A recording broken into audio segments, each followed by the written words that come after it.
আসসালামু আলাইকুম এভরিওয়ান। আজকে যে বিষয়টা নিয়ে আলোচনা করব 2018 সালের যৌতুক নিরোধ আইনের 3 এবং 4 ধারা, সেই সাথে সাথে আরেকটা ধারা 6 ধারা, যেখানে 3 ধারায় বলা রয়েছে যৌতুক দাবি করার শাস্তি এবং 4 ধারায় বলা রয়েছে যৌতুক গ্রহণ বা প্রদান করার শাস্তি।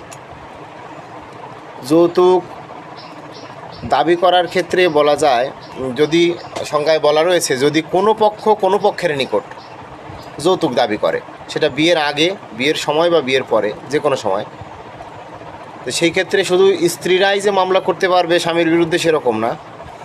এমনও সমাজে এমন কিছু ঘটে থাকে যে স্ত্রী অনেক সুন্দরী, স্বামীর কাছে বলছে যে আমি তো অনেক সুন্দরী, আমাকে 10 লক্ষ টাকা আমার নামে না দিলে আমি তোমার সংসার আর করবো না, বা আমাকে 10 কাঠা জমি লিখে না দিলে আমি তোমার সাথে আর সংসার করব না। এরকম অনেক বিষয় দেখা যায়।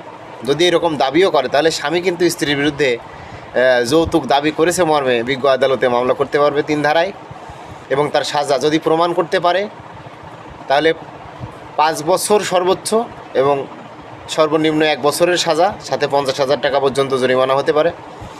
আর 4 ধারায় বলা রয়েছে যৌতুক গ্রহণ বা প্রদান, সেটাও যদি প্রমাণ করা যায় তাহলেও সর্বোচ্চ 5 বছর, সর্বনিম্ন 1 বছর এবং 50,000 টাকা জরিমানা হতে পারে।